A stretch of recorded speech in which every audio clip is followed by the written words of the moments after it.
ಯಾರ್ದೋ ಒಬ್ಬರ ಮೆಸೇಜ್ನಿಂದ ನೀವು ನಿಮ್ಮ ಸಂತೋಷವನ್ನ ನಿರ್ಧರಿಸ್ತಾ ಇದ್ದೀರಾ? ಹಾಗಾದ್ರೆ ಎಚ್ಚರ. ನಮಸ್ಕಾರ ಸ್ನೇಹಿತರೆ. ಬಹಳ ಜನರಿಗೆ ಒಂದು ಗೊಂದಲ ಇದೆ, ಪ್ರೀತಿ ಅಂದ್ರೆ ಜೊತೆ ಜೊತೆಯಾಗಿ ಅಂಟಿಕೊಂಡಿರೋದು ಅಂತ. ಆದ್ರೆ ನಿಜವಾದ ಪ್ರೀತಿ ಅಂಟಿಕೊಳ್ಳೋದಲ್ಲ, ಒಬ್ಬರನ್ನ ಒಬ್ಬರು ಬೆಳೆಯೋದಿಕ್ಕೆ ಬಿಡೋದು. ನೀವು ನಿಮ್ಮನ್ನೇ ಗಮನಿಸಿ ನೋಡಿ.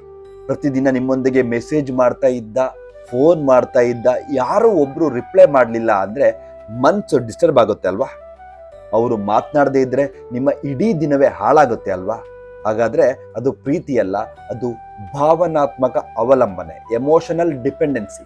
ಒಬ್ಬ ವ್ಯಕ್ತಿಯ ಮೇಲೆ ನಿಮ್ಮ ಸಂತೋಷ, ದುಃಖ, ಆತ್ಮವಿಶ್ವಾಸ ಎಲ್ಲವನ್ನೂ ಇಟ್ಕೊಂಡ್ರೆ ಅದು ನಿಧಾನವಾಗಿ ಅಡಿಕ್ಷನ್ ಆಗಿ ಬದಲಾಗುತ್ತೆ. ಇಲ್ಲಿ ಒಂದು ಮಾತು ನೆನ್ಪಿಟ್ಕೊಳ್ಳಿ, ನೀವು ಆ ವ್ಯಕ್ತಿಯನ್ನ ಮಿಸ್ ಮಾಡ್ತಾ ಇಲ್ಲ, ಆ ವ್ಯಕ್ತಿಯನ್ನ ಮಿಸ್ ಮಾಡ್ತಿಲ್ಲ, ಅವರು ಕೊಟ್ಟ ಭಾವನೆಗಳನ್ನ ಅಥವಾ ಫೀಲಿಂಗ್ಸ್ ಅನ್ನ ಮಿಸ್ ಮಾಡ್ತಿದ್ದೀರಾ. ಲವ್ ಅಡಿಕ್ಷನ್ ಹುಟ್ಟೋದು ಹೀಗೇನೆ, ಒಂಟಿತನದಿಂದ. ಈ ಹಿಂದೆ ಅನುಭವಿಸಿರುವ ಹಳೆಯ ನೋವುಗಳಿರುತ್ತೆ ಅಲ್ವಾ, ನನ್ನನ್ನು ಯಾರು ಅರ್ಥ ಮಾಡ್ಕೊಳ್ಳಲ್ಲ ಅನ್ನೋ ಭಯಗಳು ಇರುತ್ತೆ ಅಲ್ವಾ, ಇವೇ ಲವ್ ಅಡಿಕ್ಷನ್ಗೆ ಮೇನ್ ಕಾರಣ. ಆದ್ರೆ ಈ ಅಡಿಕ್ಷನ್ ಎರಡು ರೀತಿಯ ನೋವು ನಿಮಗೆ ಕೊಡುತ್ತೆ.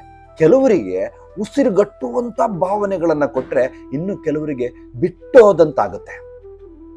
ಪ್ರೀತಿ ಅಂದ್ರೆ ಕಂಟ್ರೋಲ್ ಮಾಡೋದಲ್ಲ, ಪ್ರೀತಿ ಅಂದ್ರೆ ಭಯದಲ್ಲೇ ಬದುಕೋದಲ್ಲ. ನೀವು ಪೋಷಕರಾಗಿದ್ರೆ ನಿಮ್ಮ ಮಕ್ಕಳ ನೋವಿಗೆ ತಪ್ಪು ಅಂತ ತೀರ್ಪು ಕೊಡಕ್ ಹೋಗ್ಬೇಡಿ. ಅವರು ಏನು ಅನುಭವಿಸ್ತಿದ್ದಾರೆ ಅದನ್ನ ಕೇಳಿ. ಒಂದ್ ವೇಳೆ ನೀವು ಸ್ನೇಹಿತರಾಗಿದ್ರೆ ಅವರನ್ನ ತಮಾಷೆ ಮಾಡಕ್ ಹೋಗ್ಬೇಡಿ, ಅವರ ನೋವಿಗೆ ಜಾಗ ಕೊಡಿ.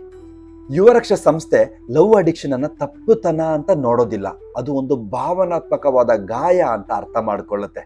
ಕೊನೆಗೆ ಒಂದೇ ಒಂದು ಮಾತು, ನೀವು ಯಾರನ್ನಾದ್ರೂ ಪ್ರೀತಿಸ್ಬೋದು, ಆದ್ರೆ ನಿಮ್ಮನ್ನೇ ಕಳೆದುಕೊಳ್ಳುವಷ್ಟು ಅಲ್ಲ. ನಮಸ್ಕಾರ ಸ್ನೇಹಿತರೆ, ನಾನು ನಿಮ್ಮ ಪ್ರದೀಪ.